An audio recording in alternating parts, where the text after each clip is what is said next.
शिव महापुराण की कथा कहती है हर महीने शिवरात्रि पड़ती है। हर महीने, ऐसा कोई महीना नहीं जाता जिसमें शिवरात्रि नहीं पड़ती, हर महीने पड़ती। प्रत्येक महीने की शिवरात्रि को जो रात्रि के समय पर 9 बजे के बाद या फिर प्रदोष काल में शाम का समय, सूर्यास्त का समय, ये 2 समय ऐसे हैं जिस समय पर शमी के पत्र पर हल्दी में इसको लगाकर जो भगवान शंकर के शिवलिंग पर समर्पित करता है उसके घर में कभी संपदा की कमी नहीं पड़ती है। कभी संपदा। आपको पहले भी कथा में कहा कि माता उमा पार्वती का सबसे पहला अवतार, पार्वती का जन्म, पार्वती का जो अवतार है ये 52वें नंबर, 52 नंबर पर पार्वती का सबसे पहला अवतार माता उमा। और भगवान शंकर का एक अवतार हुआ महेश्वर, भगवान महेश।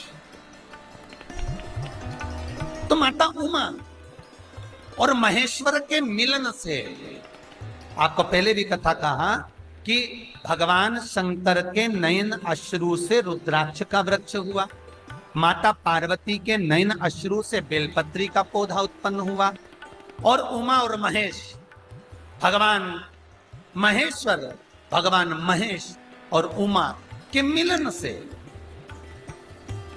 शमी का पौधा उत्पन्न हुआ, जिस शमी का अपन शिव पोथी को समर्पित करते हैं, जिस शमी पत्र को अपन भगवान शंकर को समर्पित करते हैं। केवल एक शमी की पत्ती ऐसी होती है, केवल एक शमी पत्र ऐसा होता है जो 33 कोटि देवताओं को समर्पित होता है। सारे देवताओं पे शमी पत्र चढ़ता है, एक पर नहीं, सब पर शमी। जो माता उमा और महेश्वर के मिलन से, माता उमा और महेश्वर के नेत्र दृष्टि के मिलन से जो शमी का पौधा उत्पन्न हुआ है, मेरे शिव की शरण में जरूर जाए। सारे देवताओं पर शंख का जल चढ़ता है पर शंकर भगवान पर कभी शंख का जल नहीं चढ़ता। शिव महापुराण की कथा कहती है शंखचूर्ण राक्षस का संहार भगवान शंकर ने किया था, इसलिए शंख का जल शिव जी पर नहीं चढ़ता। महाराज, शंख के जल का दोष भी होता है। आप लोगों से कई बार निवेदन करा, आज फिर करते हैं।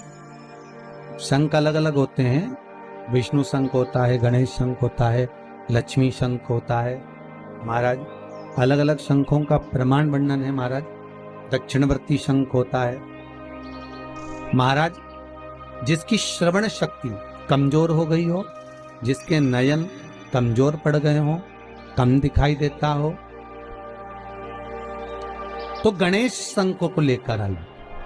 तो 12 महीने शिवरात्रि आती है। किसी भी शिवरात्रि पर श्रवण शक्ति कमजोर हो, विवेक कमजोर हो, नयन कमजोर हो, वाणी कमजोर हो, तो गणेश मुखी शंख के अंदर पानी भरकर उसमें थोड़ा सा एक चांदी का सिक्का या तार डाल दें, या सिक्का डाल दें, या चांदी की कोई सामग्री हो तो वो डाल दें, पानी भरा रहने दें। सुबह सुबह उस पानी को थोड़ा सा आचमन करना प्रारंभ करिए। आपको वाणी हो, श्रवण शक्ति हो, नयन शक्ति हो, उसमें प्रबलता आना प्रारंभ। और गणेश मुखी शंख होना चाहिए। कौन सा शंख होना चाहिए?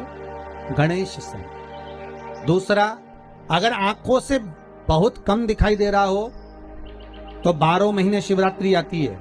किसी भी शिवरात्रि पर शंकर भगवान पर पीपल के पत्ते पर शहद रखकर शंकर जी पर डाल दीजिए। उस शहद को पीपल के ही पत्ते पर रखकर ले आइए, घर पर लाकर उसको कटोरी में निकाल लीजिए, पत्ते को ठंडा कर दीजिए। उस ओरिजिनल शहद, असली शहद होना चाहिए, उस शहद को आंखों में कल जैसा लगाना प्रारंभ कर लीजिए। 1 महीना या 15 दिन आप आंखों में लगाएंगे, धीरे धीरे रोशनी बढ़ना प्रारंभ हो जाएगी। श्री शिवाय नमस्तुभ्यम का जाप करें या चंपेश्वर महादेव का स्मरण करें। चंपेश्वर महादेव का स्मरण कर कर भी नैनों में आप शहद लगा सकते हैं, उससे रोशनी बढ़ती है। महाराज, शंख का प्रमाण शिव महापुराण। भगवान शिव का स्मरण, भगवान शंकर का नमोदन, भगवान शंकर का नाम जाप, भगवान शंकर का नाम स्मरण जीव को आनंद देता। मंथन का समय, देवता और राक्षस मिलकर समुद्र का मंथन कर, और उस मंथन में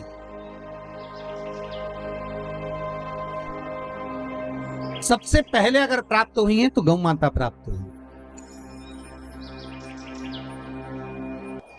उस मंथन में अगर प्रकट होने वाली सबसे पहले है तो गाय। नंदा, सुभद्रा, सुरभि, सुशीला, बहुला, ये 5 गाय समुद्र मंथन के समय पर प्रकट हुई, और उसके बाद जो निकला वो हलाहल विष निकला है। उसके बाद जो प्राप्त हुआ वो विष, फिर निकला विष। अच्छा देखिए कितना सुंदर प्रसंग है। सबसे पहले अगर कुछ निकला है तो गाय निकली, गाय के बाद निकला है विष। शिव महापुराण की कथा कहती है गाय को निकालने का कारण केवल इतना था कि जो विष पिएगा उसका कंठ जलेगा, तो कंठ में जलन अधिक होगी। अब कंठ में जब जलन होगी तो उस जलन को अगर कोई रोक सकता है तो गाय का दूध रोक सकता है।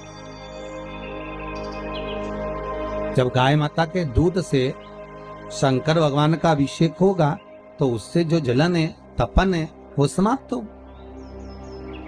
हम पहले भी कहे, आज फिर कहते हैं, प्रयास करिएगा कि अगर गौ माता का असली घी, गाय का असली घी, और वो भी देसी गाय का, ये जर्सी मर्सी गाय का नहीं, देसी गाय का असली घी अगर आपके घर में हो तो उस घी को अपनी उंगली में लेकर नासिका में थोड़ा थोड़ा लगाना प्रारंभ करिए। थोड़ा उस घी का सेवन करना प्रारंभ करिए, असली घी का। औषधि है, गौ माता का जो व्रत है वो औषधि।